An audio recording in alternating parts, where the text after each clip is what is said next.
বোরো ধানের শীষে দোল খাচ্ছে কৃষকের সোনালী স্বপ্ন। পাকা ধানের মৌমৌ সুবাস ছড়িয়ে পড়েছে চারদিকে। মাঠে মাঠে ধান কাটা আর মাড়াইয়ের ধুম। তবে পরিশ্রমের আবাদ করা ফসল হাটে নেওয়ার পর ন্যায্য দাম না পেয়ে মলিন হচ্ছে কৃষকের মুখ। হাটে মোটা জাতের হাইব্রিড ধান ৯০০ টাকা, খাটো ১০ জাত ১১০০ টাকা এবং সরু বা চিকন ব্রি ৯০ জাতের ধান ১২২০ থেকে ১২৭০ টাকা, কাটারি ভোগ ১২০০ ও সুলভলতা ১১০০ টাকা মন দরে বিক্রি হচ্ছে। অথচ সরকার মোটা জাতের ধানের দামই নির্ধারণ করে দিয়েছে ১২৮০ টাকা। উৎপাদন খরচটা তো বেশি হয়ে গেছে, সে অনুযায়ী ধানের দাম আমাদের ১৩০০ টাকা, ৯০ ধান ১৩০০ টাকা দানে পোষায় না। সরকার ঘোষণা দিয়েছেন ৩২ টাকা কেজি হিসাবে ১২৮০ টাকা দাম, সেই অনুসারে ধানের দাম আমরা কৃষকেরা পাচ্ছি না। পানির টাকা আছে, ধান কাটার টাকা আছে, এত তো কৃষকের পড়তে হওয়া লাগবে। কৃষকরা জানান, ধান রোপণ থেকে শুরু করে কাটা মাড়াই পর্যন্ত খরচ হয়েছে অন্তত ১৪ থেকে ১৫,০০০ টাকা। বিঘা প্রতি ফলন হচ্ছে ২২ থেকে ২৪ মণ। মৌসুমের শুরুতে ব্যবসায়ীদের সিন্ডিকেটে কম দামে বিক্রি করতে বাধ্য হন ক্ষুদ্র ও প্রান্তিক চাষিরা। এবছর মৌসুমের শুরু থেকে তীব্র তাপ প্রবাহ ও খরা বেড়েছে। এতে করে বিঘা প্রতি ৩ থেকে ৪ মণ ফলন কম হয়েছে।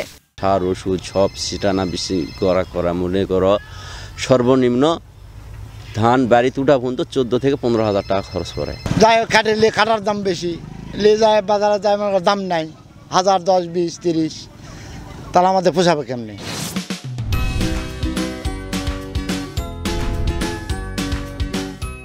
ব্যবসায়ীরা বলছেন, কৃষক হাট বাজারে যে ধান নিয়ে আসে তা চিটা ও ধুলাবালিযুক্ত এবং ভেজা, ফলে সরকারি দামে কিনলে লোকসান হয়, কম দামে কিনতে হচ্ছে তাদের। সরকার ধান তো নিচ্ছে শুকনা কোয়ালিটি, আর আমাদের ধান নিতে হয় ভিজা কোয়ালিটি। গৃহস্থরা কাটে মারে অমনি নিয়ে আসে, এই কারণে আমাদেরকে কম দামে কিনতে হয়। এক মণ ধান শুকালে ৮-১০ কেজি ধানের ঘাটতি হচ্ছে এবং চিটা এবং ধুলিকণা মুক্ত করতে গেলে প্রায় আমাদের সরকারের দামের পর্যায়ে চলে যাচ্ছে। এদিকে কৃষি বিভাগ বলছে, এবছর জেলায় ১,৯২,৯২০ হেক্টর জমিতে বোরো আবাদ হয়েছে, যেখানে প্রতি হেক্টরে ৪.৪৫ টন হিসেবে ফলন হচ্ছে। এখন পর্যন্ত আমরা যে ফলন পেয়েছি তাতে প্রতি হেক্টরে ৪.৪৫ মেট্রিক টন হারে ফলন আসছে।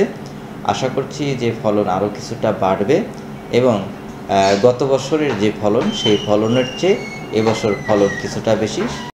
জেলা খাদ্য বিভাগের তথ্য মতে ১৯,২১৮ টন ধান, ৪৭,৮১৫ টন সিদ্ধ চাল এবং ৪,৬৫২ টন আতপ চালের বরাদ্দ পাওয়া গেছে।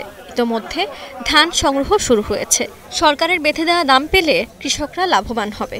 আমরা আশা করি যে ধানের যে মূল্য সরকার নির্ধারণ করেছে এই দাম ন্যায্য মূল্য হয়েছে এবং এই দামেই কৃষক তারা গোডাউনে ধান দিতে আগ্রহী হবে এবং গোডাউনগুলোতে যাতে তারা হয়রানিমুক্তভাবে ধান দিতে পারে সে ধরনের ব্যবস্থা আমরা গ্রহণ করেছি। জেলায় এবার প্রায় ১২,৮৫,২১৫ টন ধান উৎপাদনের আশা করা হচ্ছে, যার বাজার মূল্য প্রায় ৩,৮৫৫ কোটি ৬৪ লাখ টাকা। এখন নওগাঁ।